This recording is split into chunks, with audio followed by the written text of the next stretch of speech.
Hello, and welcome to Witchy Woman Podcast. I am your host, DaNae Sweet, and this is episode 125.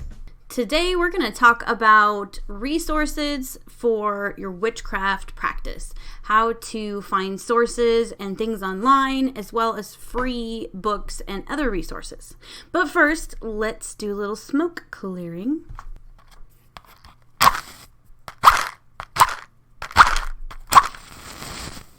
Finally got it started.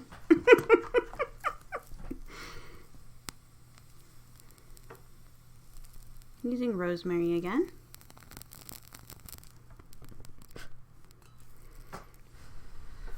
All right.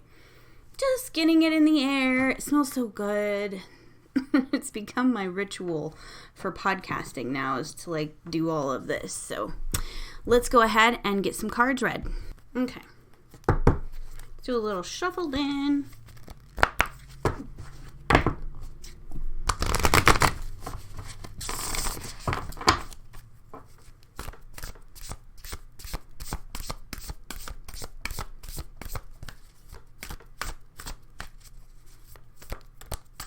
Okay. All right.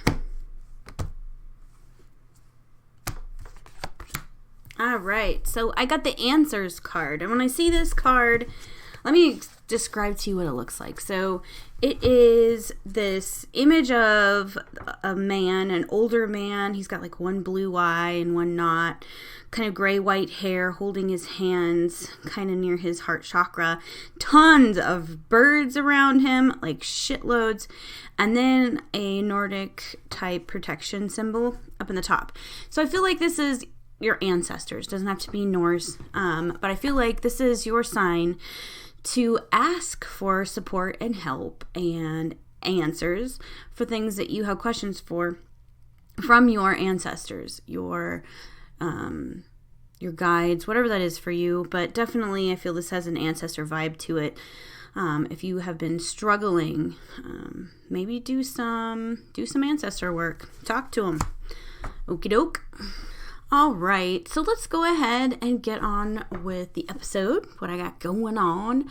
Thank you for everybody that turned in or emailed the code word from last week's episode.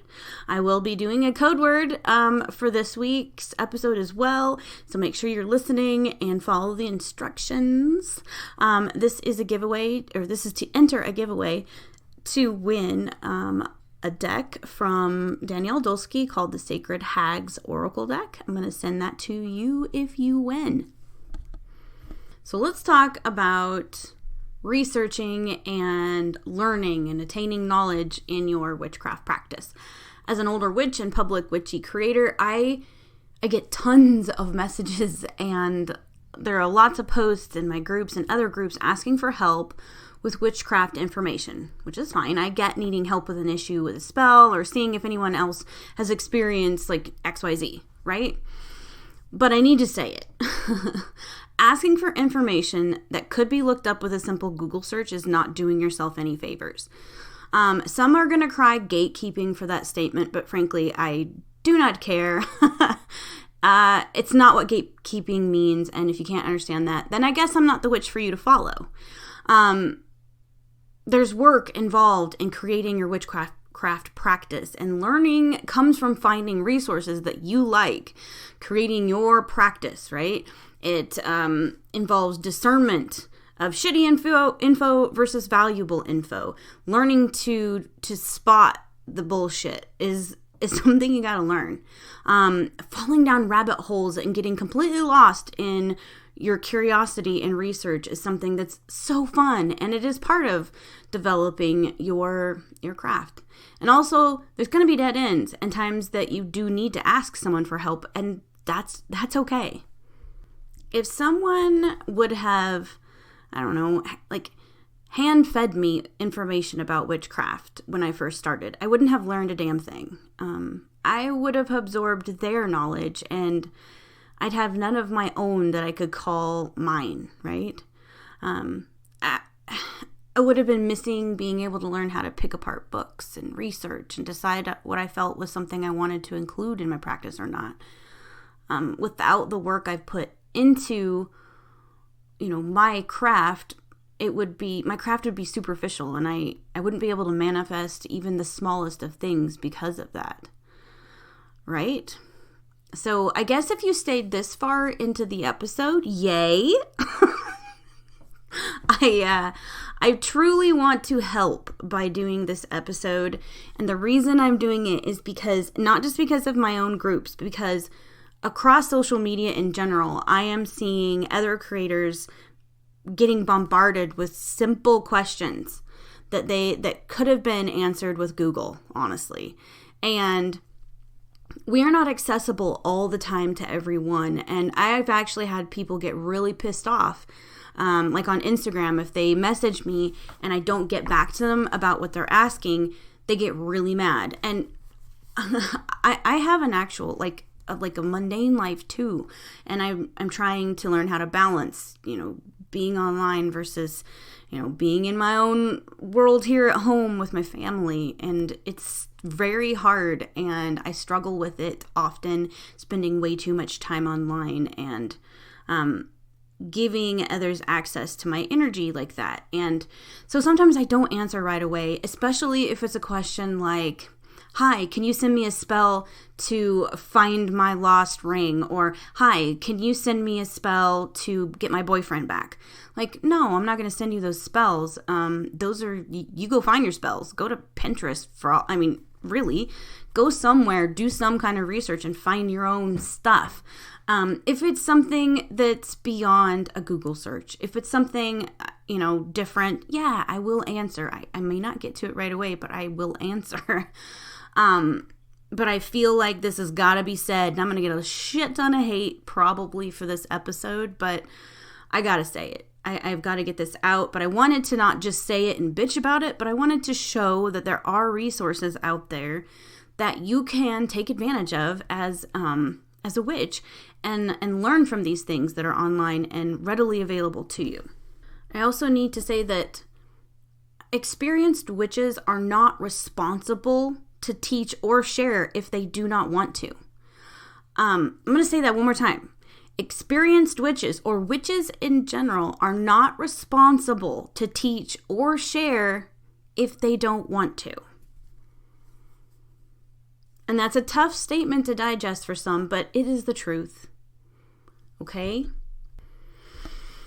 So, personal pages out of someone's Book of Shadows, spells, rituals, and other craft knowledge isn't public domain. The personal workings of someone's craft, unless they share it freely, is not your right to ask for, to take, to copy, whatever it is, okay? Witches that do share because they want to or they feel called to. And for that, I thank them, because I have learned from quite a few other witches online by reading their articles and looking at their spells and how they create their rituals. Things like that are great examples, and I thank them for sharing that. But I also know that not everyone wants to share that kind of stuff, and that's fine. So as, I guess, an older witch, it sounds like I'm making myself sound like I'm all humped over and a granny, but hey, not yet, right? But anyway, as an older witch, I do feel called to guide witches, not to spoon feed them. It would make me an ineffective teacher if I did that. A good example is during your math classes, like in high school or grade school or whatever, the teacher didn't just hand you the answers to all your problems, right? They didn't give you homework with all the answers already filled in. No. They showed you the framework in which you could use to solve the equations. That is teaching. That is teaching you skills that lead to personal empowerment. Empowering witches is what I love to see happening within our community. Empowerment. All right? That is the word of the day for this episode. Me giving someone basic information every time they ask for it is not empowerment. That's enabling someone to not be empowered. You understand? So let's go over some free resources for witchcraft. I do want to address this one first, though. okay? And this is probably going to piss off a whole new group of people that stayed this long. If you use those illegal sites to download pirated books from hard-working authors, you need to brace yourself for a bit. That is stealing. Period. You are taking money from authors by downloading these files. And just know that you will reap what you sow with that type of behavior. The excuse for this and justification is most commonly what I see is, I don't have enough money for these books, so I have to download them illegally. No. That is entitlement in its finest form right there. No, we are not entitled to the information in all books, okay? But there are public domain books that are great to learn from, and there's a lot of them. So let's talk about them first. I'm going to give you a few resources where you can find this kind of stuff. First, let's talk about what is open source or public domain. That means that there are no more current copyrights on that particular book. Okay, I'm going to read you the definition of public domain from fairuse.stanford.edu. Okay, so, and I quote, "The term public domain refers to creative materials that are not protected by intellectual property laws, such as copyright, trademark, or patent laws. The public owns these works, not an individual author or artist. Anyone can use a public domain work without obtaining permission, but no one can ever own it." End quote. A lot of times books have, when they get published and they have a copyright and all that, that's for a certain amount of years. And then that expires, and if they don't renew it, then it's public domain. So think of the classics. A lot of the classics are public domain. Religious texts, those are public domain. Those are not things that are copyrighted. And you have to, you can definitely go pay for a Bible, right? But it's also online for free and on a ton of sites. All right, so the first source I want to talk about are libraries. Yes, they still exist. A lot of libraries carry books on the occult. If you get a Goodreads account, which is free, you can type in a title of a book you want to read. Then it comes up, click the book, and if you look below that under the get a copy line, you will see libraries as an option. Click that, and it'll go to a site called wildcat.org, and you can type in your zip code and find out what library has that particular book closest to you, or you can just use the site wildcat.org. On that site, you can do an advanced search, and you can type in like the title, the author, or the keyword, and then click the box for open access. And that's going to get you books that are available online and are public domain. You can download the text for free or view online for free. And it does not take any money away from anyone else by doing so, because they are public domain books. Now, I'm not going to go to my local library and probably find a whole lot, because my town has like 270 people in it and 7 churches, and they still do Bible stuff in school that's a public school. So, probably not going to find a whole lot in my own library, but if I do a search outside of my area, I'm sure to find some of the stuff that I really need to or want to read that I can go check out by getting just a library card. And then there's all kinds of other libraries. Some libraries will ship and you ship back, but that really is kind of a case-by-case basis. I want to mention those sites with the .org in them that are illegally sharing copyrighted books openly, and those are to be avoided. Why in the world would you steal a book from a witch author? Do you not think that these books are probably warded and protected and contain spells that if you do get them illegally, you get repercussions? Just a thought there, okay, before you guys go do that. Any site, even if it says .org, I need you to start research your site. Research the legality and the validity of each site that you go to, because when I was doing this particular episode, I was looking for .orgs and different sites to get information off of, and there are so many that are illegal. So stay away from those. Just do a really quick Google search. Is blah-blah-blah.org legal? or are they illegal? Whatever you want to type in. It came up very quickly that most of those are not legit. And they are stealing. And most of them have a little donate thing at the top because they want to keep the site going. So they need your money to do so. So they're getting money, but not the authors. And that's pretty much theft and horse shit. Here are some sites that I found when I was looking at free resources and finding threads that were talking about them. I did find a handful of sites that I found very interesting and very valuable. So there's a personal site from an individual witch that she sells and also gives away digital copies for a Book of Shadows that include information like on Sabbats and deities and herbs and things like that. And that is lapuliabookofshadows.com, and I will put that in the show notes. The next one that, and just by the way, the Book of Shadows downloads that she has in there are absolutely beautiful. They look like parchment paper, and there's art on them, and they're absolutely beautiful. I didn't look at the content, so I cannot, I looked at some of the content, let's put it that way. But I didn't scour every bit of her website. So I'm not affiliated. I'm just giving you the resource. The next one that I thought was very interesting was a blog site that has free downloads for cool witchy looking labels for jars. You know how you can get the templates. Anyway, you can get the templates for different kinds of labels. Well, she has them on there and they look really cool. They look kind of like antique-y, and that's jillmckeever.blogspot.com. And of course, I'm going to have all of these links in there, okay, in the show notes, and I'll try to post them in the groups as well. Okay, we're going to take a tiny little break here and give you the code word. The code word is copyright. That's right, it's copyright. You're going to email me that word at witchywoman@gmail.com with the title of your email. Code word week 2. Okay? Now this next site I found is I went down a rabbit hole with just this site myself. So it's grimoire.org, and it's a site that has links to really old cool grimoires like the Secret Keys of Solomon and the Magus.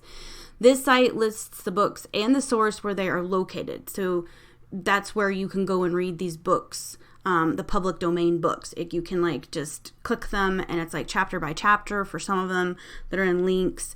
So I totally just took a whole hour and got lost in that site, and then realized, oh shit, I need to get the podcast out.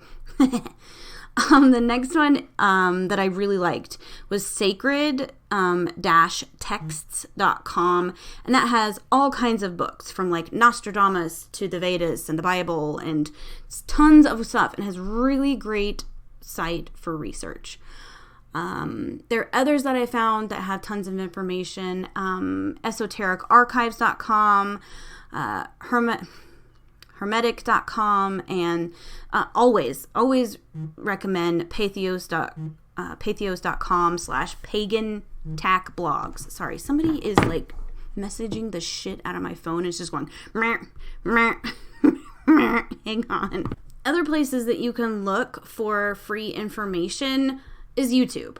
There's tons of YouTube channels. I don't spend a ton of time on there, but I know that a lot of other witches love to go on YouTube to find information, and that's fine.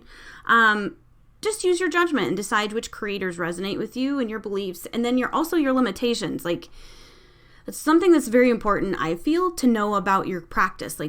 Where's the line for you? Where do your beliefs lie? So by this I mean, okay, do you hex? Do you believe there's a reason to hex or curse? And this is not to shame other practices. This is your personal belief. Would you hex somebody? Would you curse somebody? Would you bless someone? Would you do a spell for to win the lottery or to get a better job? What type of things are you willing to do in your own practice? That's going to help you gauge what creators resonate with you and which ones do not. Pretend for a moment that I do not want to ever do any baneful magic ever. So And that's this pretend that I would never, because that's not the case. So pretend. I only want to do the what is it called? What do they call it? White witch stuff, which I hate that word, but or that phrase. So I'm only going to do that stuff. And I go online and I'm trying to find a spell for, I don't know, to bring love into my life. I would do that. So I go to their channel and they have a bunch of hexing videos, and then I have to decide, well, I don't hex in my practice. Am I okay learning from somebody else that does? If that's not a problem for you, then fine. If it is, then move on and find somebody new. What I'm saying is you got to know what your own limitations and your beliefs are in order to sort through all this information out here, right? I also want to say that not everything creators put out there is the truth or is knowledge worth absorbing. It takes time and experience to learn how to discern all of that and figure it all out. But this is how we all learn, okay? Podcasts, they're an awesome resource, duh. And here are a few of my favorites. I love the Witch and Kitchen podcast and the Witch Bitch Amateur Hour. Those are two of my favorite informational type learning podcasts. Of course, they talk about other stuff too, but there's tons and tons of information in both of those podcasts. You'd think I would listen to a bunch of witchy podcasts, but I don't. I mostly listen to crime and like paranormal, spooky ones, or like documentaries. I'm really weird. It's entertainment for me since my job is basically being a witch. For my job part of it, that's what it is. So I don't really listen to a ton of podcasts that are witchy. There are some witchy ones like, the witches, witches bitchin' review. Oh my gosh, hang on a minute. I always mess up their name. The Witch Bitches Review Podcast. That one's just entertaining, and I absolutely love both of them. Phoenix and Siren are just freaking hilarious as shit. So if you want a laugh, they review all kinds of like witch pop culture type things. Like they take like Buffy and Charmed and other witch movies and shows and stuff, and they pick them apart and make fun of them. And sometimes they have accolades about them. It just all depends on which one it is. But it's hilarious. And if you just want comic relief, please go to their podcast. And I didn't do this episode to discourage people from asking questions. What I want you to get out of this episode is, before you ask another witch about something, have you even tried to look it up? Have you made any effort at all? Have you gone on Google? Have you looked through the books that you already have? Have you put in any effort into finding the answer to your question? And if the answer is yes, I have a dead end and I don't know where else to turn, hell yes, ask one of us. Tell us, hey, I have looked everywhere and I cannot find the answer to this question. That's fine. That's totally acceptable. And I love to help other witches that way. I just want to empower you, right? I want to empower you to know that you are capable and skillful enough to find the answers that you need on your own. But also know that if you've already done that, it is okay to ask somebody then. You can ask. And my views are not going to be the same as every other creator here online. Those are mine. I love to help people. I think if you've listened to this podcast enough, you know that I love to share information, and I share it freely. Most of the information I give out, I would say probably 80% of my content that I give is free. And it's a lot of information, and I don't mind that I want to share with everybody.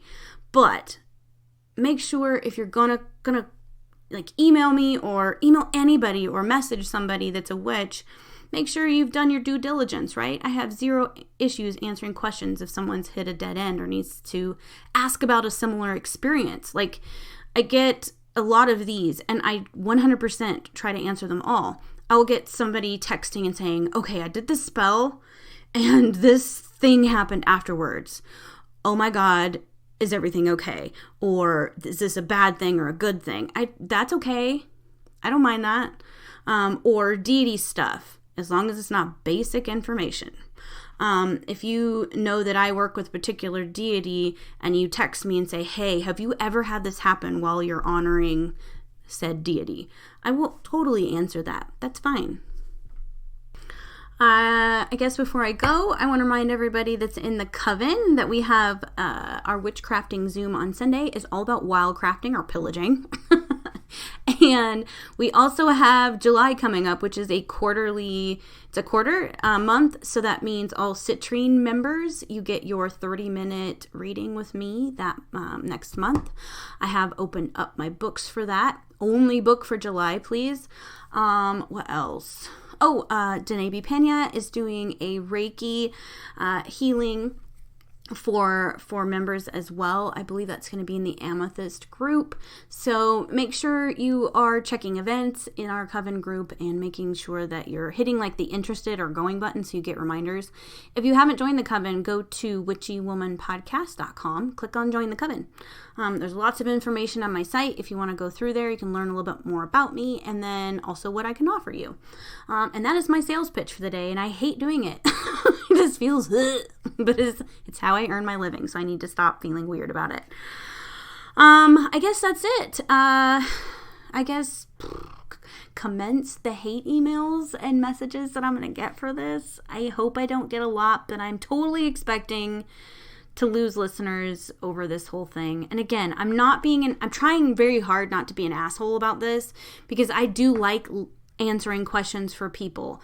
But I don't want to enable that kind of thing if it's not warranted. Like if you, how do I even word it? I think I probably sound like I'm just repeating myself over and over, but if you have done your due diligence and cannot find the answer you're looking for, absolutely contact me.